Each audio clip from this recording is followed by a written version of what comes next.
U.S. stock futures were little changed on Tuesday night after the S&P 500 and the Dow Jones Industrial Average slid for a second day. Futures tied to the 30-stock Dow rose 11 points, or 0.03%. S&P 500 futures and Nasdaq 100 futures added 0.09% and 0.15%, respectively. Cloud company Box was a notable loser in after-hours action, tumbling 11% after reporting third-quarter results that came in below analyst expectations. MongoDB slipped 8%, even as the company beat analysts' estimates. On the other hand, homebuilder stock Toll Brothers gained more than 2% after exceeding expectations on the top and bottom lines. The moves came after a trading session where both the Dow and the S&P 500 closed lower for the second day in a row, dropping 0.2% and 0.06%, respectively. The Nasdaq Composite gained 0.3% to end the day. Despite these losses, the past 5 weeks of consecutive gains means that all three stock indexes are still on track to end the quarter and year with big gains. Looking past this rally, come the new year, Wolfe Research chief investment strategist Chris Senyek sees disappointment ahead for investors. In his base case scenario, Senyek sees the S&P 500 dropping 8% by the end of 2024.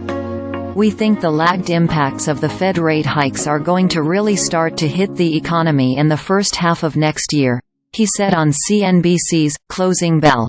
Over time, as inflation falls, companies will lose their pricing power because they lose their ability to pass prices through the consumers, he said. Senyek also expects that higher risk aversion and slower earnings growth will put additional pressure on stocks next year.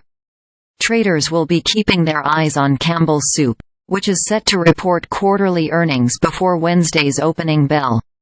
Stocks are boasting solid year-to-date gains, but investors are happy to hide out in their money market funds, according to Bank of America. Even after a 28% rally on the SPX from its October 2022 low and an 11% rally from the index's late October 2023 low, investors still love cash, wrote Stephen Suttmeier, chief equity technical strategist, in a Monday report. While the S&P 500 is up nearly 19% on the year, total money market fund assets grew to $5.84 trillion as of November 29, according to the Investment Company Institute, marking a record high. That is up from $4.49 trillion in October 2022, a 27% increase. Retail investors piled into the funds, with assets climbing more than 44% from October 2022, Suttmeier said. Who could blame them? After all, the Crane 100 Money Fund Index has an annualized 7-day yield of 5.2%. Darla Mercado, Michael BloomAn uncertain macroeconomic backdrop combined with the 2024 presidential elections means that stocks will be especially volatile next year, according to Chris Senyek. Such a market environment will force investors to react faster than they were expected to in 2023, said the chief investment strategist at Wolfe Research. You have to be more nimble.